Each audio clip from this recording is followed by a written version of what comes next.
Okay. Testing. 1, 2, 3 testing. Not really sure what the point of that is, considering like I'll only be able to check after, but whatever. So hi guys, long time no post, and welcome to my YouTube channel. I figured this video is long overdue, mostly because a lot of people have been asking me questions. Florence, where are you? We heard this and that. Is everything okay? And I've been giving so many individual explanations, and quite interesting. Some people only noticed like this year that I was gone. And I've been gone since 2022. So that's absolutely crazy. So the title of the video is Where is Florence? And henceforth, if anybody else asks me, I'm just going to point them to this video. So am I? Where am I? I am in Zambia.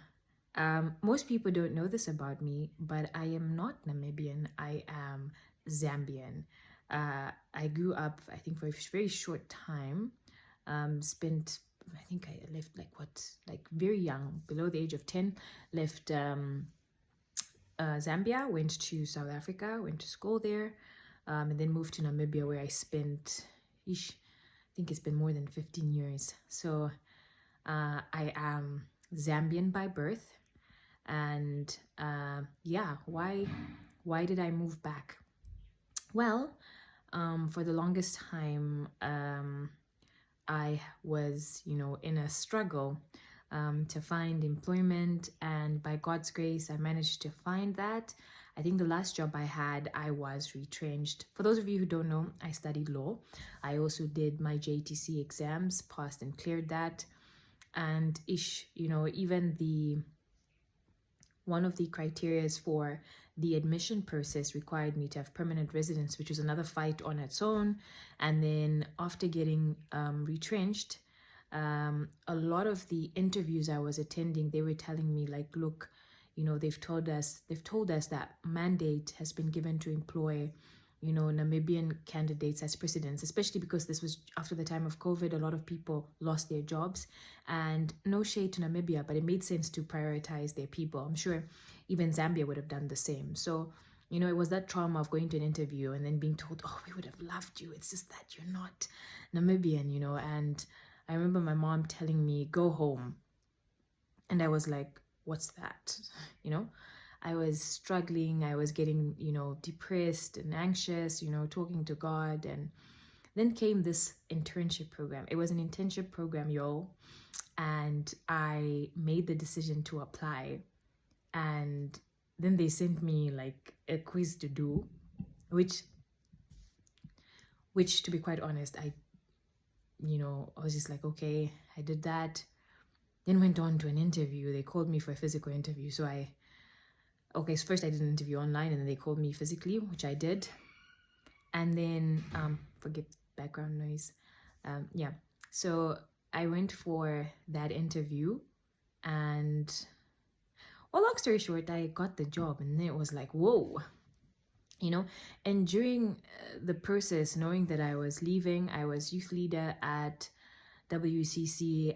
For those who attended the programs, I did announce that it's time for me to go, but there was no like huge shebang or just a few friends gathering to say bye. But there was really no, it wasn't really a huge announcement, because to be quite honest, I didn't leave happily. So I was sad to go, but I prayed and I said, God, you open the door if you want me to be there. And he did.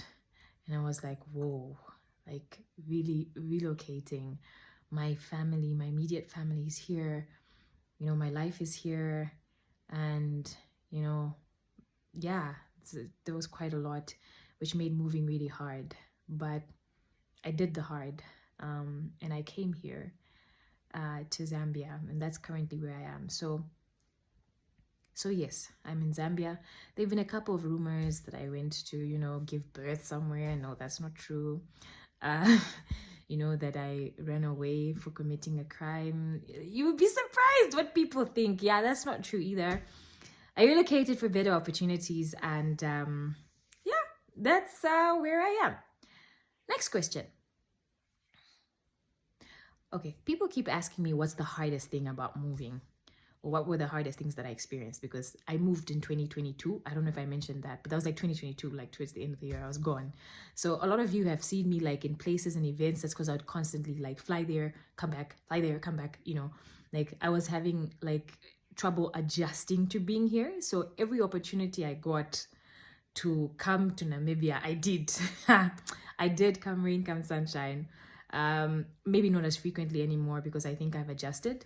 But yes, what were the hardest things? The first thing is that though I'm Zambian by birth, yeah, no, you know, the language skills weren't there. And when I came here, everybody was greeting me like in Nyanja, in Bemba. And I was like, what's going on? Then when I tell them I don't speak, they're even angry at me.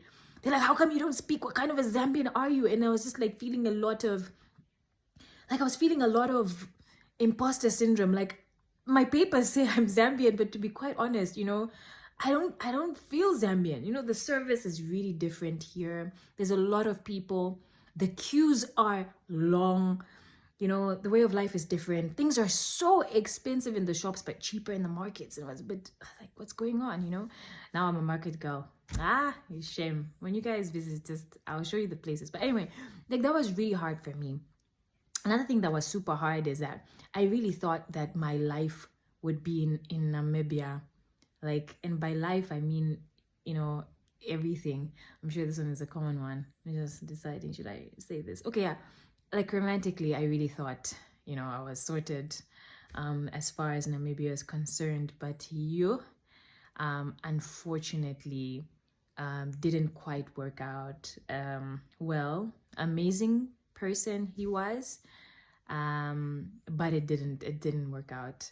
And I'm going to do a couple of videos on how two people can be great and it doesn't work out, you know. And that was kind of like the vision for me: stay in Namibia, start a family, start a ministry, you know. That was like my hope and everything. And I till this day, I really, you know, probably yeah, could have I think everything happened the way that it should have. And I think all the time I've spent with myself, I've realized that it was for the best. And so that was the disappointment. So literally nothing, when I the transition meant, like, unfortunately, some things had to but anyway, the point is, I've started a new life. I have started new friends. I was appointed to serve as deputy youth director, church clerk, other roles. You know, God just showed me this is where I'm supposed to be.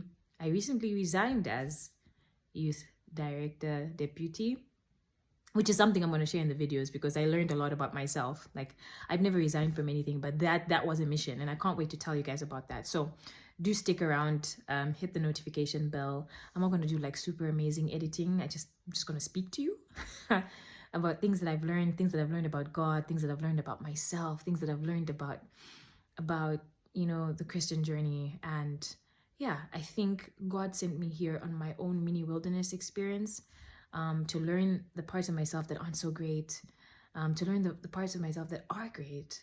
And I am so grateful. So yeah, so many updates coming in. But to answer your questions, I'm in Zambia. I have no romantic ties in Namibia. I managed to adjust. Do I see myself coming back? I feel like this is for other videos. Do I see myself coming back? Honestly speaking, no. I think this is it for me. You know. Yeah. And I am excited to share with you why I believe my life and my future, and I believe God wants me here. Yeah, so more to come. But I needed to make those announcements, not because I feel people are entitled to knowledge of my private life. No. But I feel like when you put yourself out there, and there's so much confusion, it's good to, you know, when you can, if you want to. In this case, I've been procrastinating this video since 2022, but here we are. And I just thought to let you all know that, homegirl is in Zambia, homegirl is Zambian, homegirl has adjusted, homegirl has met new friends, new people, homegirl is glowing, homegirl is grateful for what God has done. And one thing I'm very passionate about going forward is I want young women to learn from my victories and also my mistakes. And I think that's what I'm going to use this video for. A wise man, it's actually Va'el, for those of you who know Vamdavete, he always told me that smart people learn from their mistakes, but wise people learn from the mistakes of others. And that has stayed with me. So if you're a young woman, you have questions, feel free to put them in the chat. You can send them to me directly, things that you'd like me to address or talk about. I am more than happy to do that. I'm transferring my ministry from, expanding to online, and so that even when I'm not there, somebody gets to watch this. So I'm going to be sharing what I can. So do hit that notification bell, and share. What do you want to know? What do you want to know about me? What do you want to know? And I'm going to share with you my journey. And what questions you can also, if you have my number, get it from somebody. It's not a secret. Do reach out. And I think that's it. I've procrastinated this video. I'm talking a lot. Should I cut this part? No, let's make it raw. So you've seen everything. This is me. We'll end it there.